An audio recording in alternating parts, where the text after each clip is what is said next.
We have not heard this. Pat, I think, has heard this. I have not heard this yet. There's 13 minutes of supposedly every lie that Hillary Clinton is told to the public. I cannot believe it's only 13 minutes long. I think they must have missed a lot. But here's the montage. You were against same-sex marriage. Now you're for it. You defended President Obama's immigration policies. Now you say they're too harsh. You supported his trade deal dozens of times. You even called it the gold standard. Now, suddenly last week, you're against it. Will you say anything to get elected? Wow. Well, actually, I have been very consistent over the course of my entire life. I have always fought for the same values and principles. No, you haven't. No, really, not at all. Do you think New York State should recognize gay marriage? No. No. Okay. I believe that marriage is not just a bond, but a sacred bond between a man and a woman. I have not supported same-sex marriage. I have supported civil partnerships and contractual relationships. I support marriage for lesbian and gay couples. I support it personally and as a matter of policy and law. So you're saying your opinion on gay marriage changed, or you changed your mind? I have to say, I think you are being very persistent, but you are playing with my words and playing with what is such an I'm just trying to clarify issue. So I can understand. No, I don't think you are trying to clarify. I think you're trying to say that, I used to be opposed and now I'm in favor and I did it for political reasons, and that's just flat wrong. So let me just state what I feel like you are implying and repudiate it. I have a strong record. I have a great commitment to this issue, and I am proud of what I've done and the progress we're making. No, I'm sorry, I just want to clarify what I was saying. No, I was saying that you maybe really believed this all along, but, believed in gay marriage all along, but felt for political reasons America wasn't ready yet and you couldn't say it. That's what I was thinking. No, that is not true. It really is great how long you've supported gay marriage. Yes. I could have supported it sooner. Well, you did it pretty soon. Yeah. Could have been sooner. Fair point. Wow. Just in July, New Hampshire, you told the crowd you, quote, take a backseat to no one when it comes to progressive values. I take a backseat to no one when you look at my record and standing up and fighting for progressive values. Last month in Ohio, you said you plead guilty to, quote, being kind of moderate and center. Do you change your political identity based on who you're talking to? No, I think that, like most people that I know, I have a range of views, but they are rooted in my values and my experience. I get accused of being kind of moderate and center.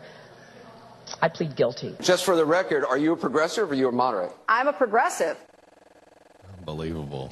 Going through the emails, there were over 60,000 in total sent and received. About half were work-related and went to the State Department, and about half were personal, that were not in any way related to my work.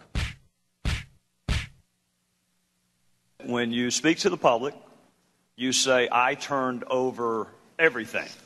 That's, for the most part, a direct quote. When you talk to the public, you say, I turned over everything. 90 to 95% of my work-related emails were in the state system. If they wanted to see them, they would certainly have been able to do so. You know what? That is maybe the 10th time you have cited that figure today. It is. And I have not heard anyone other than you ever cite that figure. Who told you that 90 to 95% of your emails were in the State Department system? Who told you that? We learned that from the State Department in their analysis of the emails that were already on the system. The Inspector General report found that less than 1% of State Department emails, record emails, were captured. So they give a number of less than 1%, and you give a number of 90%. I have absolute confidence that everything that could be in any way connected to work is now in the possession of the State Department. This pile represents the emails that you sent or received about Libya in 2011, from February through December of 2011. This pile represents the emails you sent or received from early 2012 until the day of the attack. There are 795 emails in this pile. We've counted them. There are 67 emails in this pile in 2012. And I'm troubled by what I see here. I can only conclude by your own records that there was a lack of interest in Libya in 2012. The server contains personal communications from my husband and me. Only time I got on the internet, I did 2 emails, and I ordered Christmas presents from a reservation. Otherwise, I found people said embarrassing things on emails. I didn't want to be one of them.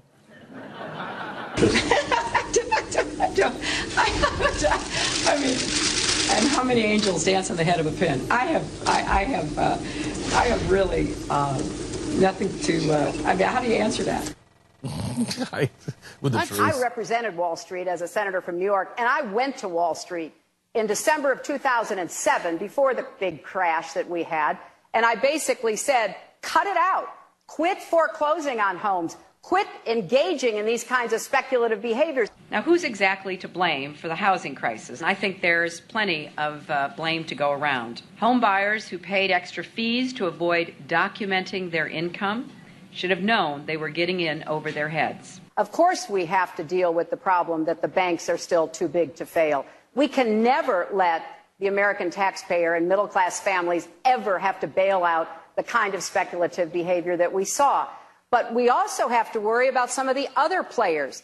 AIG, a big insurance company, Lehman Brothers, an investment bank. There's this whole area called shadow banking. That's where the experts tell me the next potential problem could come from. So I'm with both Senator Sanders and Governor O'Malley in putting a lot of attention onto the banks. And the plan that I have put forward would actually empower regulators to break up big banks. I represented New York, and I represented New York on 9/11.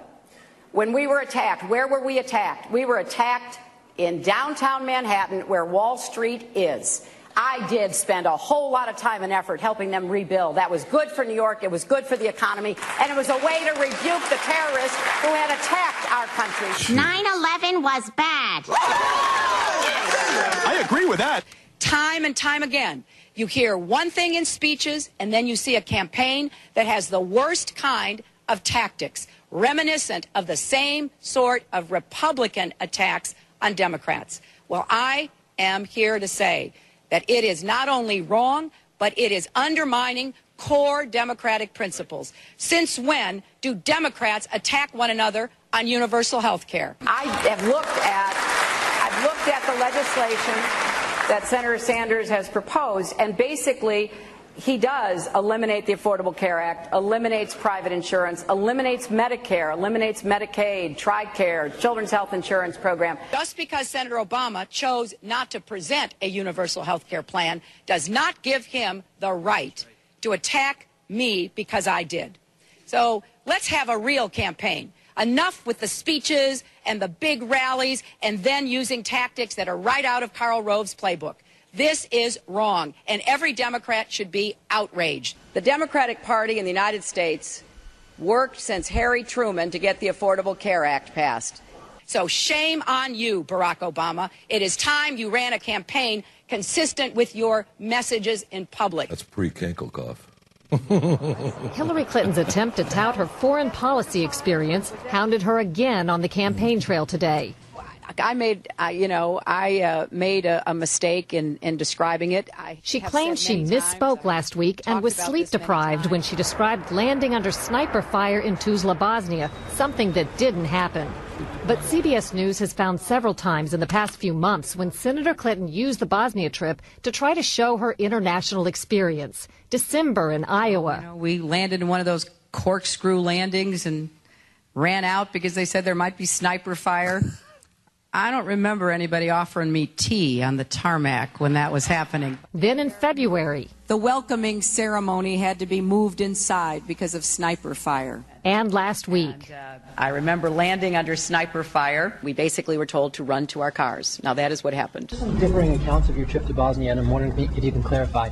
I know you recall, ducking under sniper fire, and Sinbad in his account was on the trip. He said that the most dangerous part was remembering where he was going to eat next. He's a comedian, you know, Joe. He's a comedian. So you actually recall, hearing gunfire, and were you when we were flying into Bosnia, we came in a evasive maneuver. There was no greeting ceremony, and we basically were told to run to our cars. Now that is what happened. After CBS News video showed what really happened when she landed and greeted officials, Senator Clinton maintained there were risks, but explained to the Philadelphia Daily News why she was seen on the Bosnian tarmac greeting a young child if it was really so dangerous. I was also told that the greeting ceremony had been moved away from the tarmac, but that there was this 8-year-old girl, and I said, well, I can't rush by her. I've got to at least greet her. So I greeted her, I took her stuff, and I left. God. Now that's my memory of it. Good to see you. Once again, her memory doesn't match our videotape. She and her daughter Chelsea lingered on the tarmac to greet U.S. military officials. Took photos. There was the group of 7th graders on the tarmac, too. And then Senator Clinton walked to the armored vehicle where she did eventually dock and enter.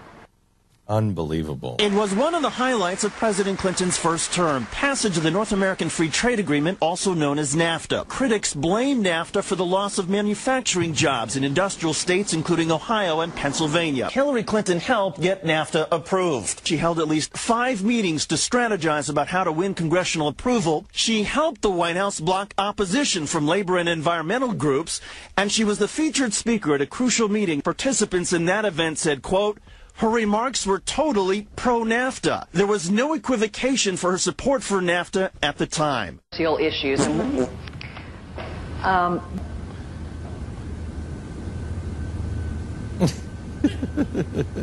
Yes? Yes? Wow. Wow. That's not, we were right. That's not every lie she's ever told. That's 5. It's bad enough, though. Yeah, that's 13 minutes. It's a lot of depth on actually a few individual lies. Yeah. Which is great. But I mean, it's unbelievable. She just doesn't care. And this is the thing. I mean, why would you? Why would you? Americans don't care. It's an interesting dynamic with her in that the press obviously doesn't like her as much as they've liked other Democrats. The fact that they went through old video to never do that to her Obama. Lie. Never do that. When she was on the tarmac. I mean, that sort of stuff never happens to other Democrats. They really don't like her. And I mean, this is, if you want an argument for Trump, it's that she's so unlikable and so bad. I think if Mitt Romney would have run this time, he would have won. Romney would have won, and he would have won big. Yep. I think he would have taken a lot of votes away from Hillary Clinton. Right, meaning his 2012 He's moderate and steady. You know what I mean? Mm-hmm. The things that we didn't like about him was his moderate, progressive light. But a progressive light that is steady, I think, would take a lot of people. They would be like, you know what, I'm done with that. Let's try the Republicans. I think Mitt Romney could have won. He wouldn't have won in the primary, but he would have won in the general election. Yeah, I mean, the best argument for Trump is that if the Democrats had run anyone else, it would have been almost impossible for him to win. Yes. I mean, now I still think it's very unlikely, but he at least has a chance. He might. She's so terrible. He might win because she is so awful. But I think Donald Trump will scare a lot of people. Well, I mean, you could make up another 13 minutes of Trump lies, too. I mean, it's agonizing. But he's different. I want to change. The difference that I hear from people is they know, and this from Democratic friends, they hate Hillary Clinton. But at least they know what she's going to do. She is predicted behavior. Mm-hmm. We know she's going to lie. We know she's going to lie on these things, and we know how she's going to rule. And I do use the word rule because we're no longer in a country where they serve, they now rule.